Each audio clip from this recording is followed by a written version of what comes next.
Hi friends, welcome to Vismaya Kudil.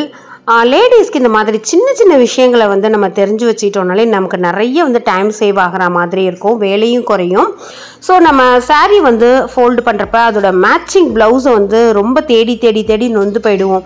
அதுக்கு வந்து இந்த மாதிரி நீங்கள் வந்து பிளான் பண்ணிக்கலாம். சாரியை உங்களுக்கு எந்த வித்து வேணுமோ அதில் வந்து நீங்கள் மடிச்சுக்கலாம். மடிச்சுட்டு ப்ளவுஸை வந்து விரித்து வச்சு அதில் சாரியை வச்சு ப்ளவுஸை வந்து ஃபோல்ட் பண்ணி சாரியை ஒரு 2 ஃபோல்ட் பண்ணிட்டீங்க அப்படின்னாக்கா மேட்சிங் ப்ளவுஸ் வந்து மிஸ் ஆகவே ஆகாது. ட்ரை பண்ணி பாருங்கள், உங்களுக்கு நிறைய ஸ்பேஸும் கிடைக்கும், பார்க்கவும் ரொம்ப ஆர்கனைஸ்டா நீட்டா இருக்கும். இந்த டிப்ஸை வந்து ட்ரை பண்ணி பாருங்க ஃப்ரெண்ட்ஸ். அதே மாதிரி நம்ம இந்த தோகை விளக்கமாறு வார்கோல் இருக்கு இல்லையா, அது வாங்குறப்ப ஒரு மாதத்துக்கு கொட்டிக்கிட்டே இருக்கும் அதுலேருந்து டஸ்ட்டு. அதுக்கு நீங்கள் வாங்கி வச்ச உடனே ஃபஸ்ட்டு ஒரு 2 நாள் நல்ல சுளீர்னு அடிக்கிற வெயிலில் போட்டுட்டு வீட்டில் இருக்கிற சீப்பை வச்சு இந்த மாதிரி சீவி விட்டிங்கன்னா மாதம் ஃபுல்லும் கொட்டிக்கிட்டே இருக்காது. உங்களுக்கு வந்து ஒரு 2 நாள்லேயே நீங்கள் அந்த கூட்டுறப்ப அது வந்து சரியாயிடும். ட்ரை பண்ணி பாருங்கள். இது ஆல்மோஸ்ட் வந்து ஒரு மாதம் யூஸ் பண்ண தொடப்பம் தான், அதுலேயே இந்த அளவுக்கு வந்து கொட்டுது. ஸோ இந்த டிப்ஸை வந்து நீங்கள் ட்ரை பண்ணலாம். இன்னொன்று, நல்ல ஷாம்பு எந்த ஷாம்பு யூஸ் பண்ணுறதுன்னு கேட்குறீங்க இல்லையா? ஸோ ஷாம்பு ஒரு பேசிக் டெஸ்ட் பண்ணிவிட்டு நீங்கள் வந்து யூஸ் பண்ணலாம். எந்த ஷாம்பு வேணாலும் வாங்கிக்கோங்க. அதில் கொஞ்சோண்டு நம்ம வீட்டில் இருக்கிற சாம்பார் மஞ்சத்தூள் அதை கலந்தீங்கன்னாக்கா அது ரெட்டாகவும் ரொம்ப ஆரஞ்சாகவும் மாறாமல் இருந்தது அப்படின்னாக்கா அந்த ஷாம்பு வந்து ஓரளவுக்கு கெமிக்கல் கம்மியாக இருக்கிற ஷாம்புன்னு அர்த்தம்.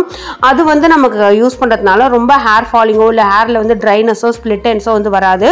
கெமிக்கல் இல்லாமல் ஷாம்பு கிடையாது, ஆனால் கம்மியான கெமிக்கலில் இருக்கிற ஷாம்பு வந்து யூஸ் பண்ணலாம். இப்போ நான் 5 ஷாம்பு வந்து பண்ணேன். அதில் 2 ஷாம்பு வந்து பார்த்தீங்கன்னா ஒரு மாதிரி மில்கி ஒயிட்டாக இருக்குது பாருங்கள்.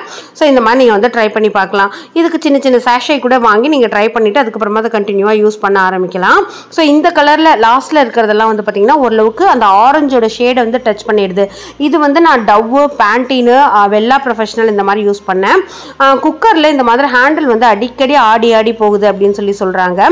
அதுக்கு நீங்கள் இந்த மாதிரி ஒரு ஸ்க்ரூ டிரைவர் எடுத்து கொஞ்சம் ஸ்க்ரூவை வந்து வெளியில் எடுத்துடுங்க. எடுத்துகிட்டு நம்ம வீட்டில் இருக்கிற நெயில் பாலிஷை அது நல்ல திக்கான ஒரு கோட் வந்து அதில் அப்ளை பண்ணிவிட்டு திரும்ப ஸ்க்ரூவை வந்து டைட் பண்ணிட்டீங்கன்னா அடிக்கடி ஆடவே ஆடாது. இந்த டிப்ஸை நீங்கள் பண்ணதுக்கப்புறமா ஒரு நாள் குக்கரை வந்து ஹீட் படாமல் பார்த்துக்கணும், அதாவது சமைக்கக்கூடாது. ஏன்னா அந்த ஹீட்டு போட்டிங்கன்னா திரும்பவுமே அது மெல்ட் ஆகி அந்த ஸ்க்ரூ வந்து லூஸ் ஆகிடும். இதே மாதிரி என்கிட்ட நெயில் பாலிஷ்லாம் இல்லைங்கிறவங்க பூண்டு இருக்கு இல்லையா, பூண்டை நல்லா அந்த ஸ்க்ரூவை கம்ப்ளீட்டாக வெளியில் எடுத்துட்டு அந்த பூண்டை நல்ல ஸ்க்ரூவில் தேய்ச்சிட்டு நீங்கள் டைட் பண்ணிங்கனாலும் நல்லா இறுக்கமாக பிடிச்சிக்கும். பெருங்காயத்தை கூட நீங்கள் அந்த மாதிரி பண்ணலாம். ஸோ இதெல்லாம் வந்து ட்ரை பண்ணுங்கள். அடிக்கடி நம்ம குக்கரை வந்து அந்த ஸ்க்ரூவை டைட் பண்ணிகிட்டே இருக்கணுங்கிற அவசியம் இருக்கவே இருக்காது. ரொம்ப எஃபெக்டிவாக இருக்கும். இந்த நெயில் பாலிஷ்க்கு மட்டும் ஒரு நாள் குக்கரில் ஹீட்டு படாமல் பார்த்துக்கணும். ஸோ அப்போ தான் வந்து அது எஃபெக்டிவாக இருக்கும். இன்னொன்று, நம்ம வீட்டில் ஆர்கனைஸ் பண்ணுறப்ப நிறைய பேர் புது ஆர்கனைசர் வாங்கணும் அப்படின்னு சொல்லி நினைக்கிறீங்க. ஆர்கனைசரே இல்லாமல் நான் வந்து பார்த்திங்கன்னா ஒரு ஸ்டோரேஜ் கண்டெய்னர் வாங்கினேன். 2 பாக்ஸு மேலே வந்து அந்த என்னோடய ரேக்கில் வந்து வச்சுட்டு அதுக்கும் கீழே வந்து இந்த மாதிரி திங்ஸ் அரேஞ்ச் பண்ணிக்கிட்டேன். இதுக்குன்னு நான் தனியாக இந்த ஆர்கனைசர் வாங்கவும் இல்லை. அது மேலே கொஞ்சம் ஹைட்டாக இருக்கிறதுனால அடுத்தது, அதாவது பேக் சைடில் என்ன இருக்குது திங்ஸு அப்படிங்கிறத தெரிஞ்சுக்கிறதுக்கும் எனக்கு ஈஸியாக இருந்தது. மணியும் சேவ் ஆகும், லுக் வைஸும் பார்க்குறப்ப ரொம்ப அழகாக இருக்கும். ஏன்னா அந்த பாக்ஸ் வந்து வெளியில் தெரியாது, அதுக்கு முன்னாடி இருக்கிற கிளாஸஸ்லாம் அதை வந்து மறைச்சிடும். நம்ம ஆர்கனைஸ் பண்ணி வச்சுக்கிறப்ப ரொம்ப நீட்டாகவும் எஃபெக்டிவாகவும் டைம் சேவ் ஆகிற மாதிரியுமே இருக்கும்.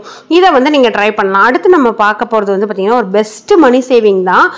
ஸோ நிறைய பேர் வந்து விக்கர் பேஸ்கெட் அப்படின்னு சொல்லி நம்ம வாங்குகிறோம் இல்லையா, எனக்கு இந்த ஐடியா கொஞ்சம் கூட தோணாமல் இருந்தது. நம்ம கார்பெண்டர் தான் அப்படி கைட் பண்ணாங்க. இப்போ நம்ம ஒரு விக்கர் பேஸ்கெட் பிவிசியில் வாங்கணும்னா 3 வாங்குறதுக்கு ஒரு 12,000 ரூபா 10,000 ரூபா ஆகும். அதே நீங்கள் வந்து உட்டில் வாங்கினீங்கன்னா ஒரு 7,000 ரூபா 8,000 ரூபா ஆகும். ஆனால் ஒரு 2,500 ரூபாயில் இந்த மாதிரி ஒரு கார்பெண்டர் கிட்ட சொல்லி அழகாக, அதாவது கேப் இருக்கிற மாதிரி, வென்டிலேஷன் இருக்கிற மாதிரி விக்கர் பேஸ்கெட் வந்து ரெடி பண்ணி வச்சுக்கிட்டேன். இது ரொம்ப ஸ்டெடியாகவும் இருக்குது, ஸ்ட்ராங்காகவும் இருக்குது, கிச்சனுக்கு மேட்சாகவும் இருக்குது, மணியும் வந்து சேவ் ஆனது. நம்மளோட திங்ஸையுமே நிறைய வந்து இதில் அரேஞ்ச் பண்ணிக்கலாம். ஸோ இந்த மாதிரி நீங்களுமே அதை எஃபெக்டிவாக யூஸ் பண்ணிக்கோங்க. Thank you, by.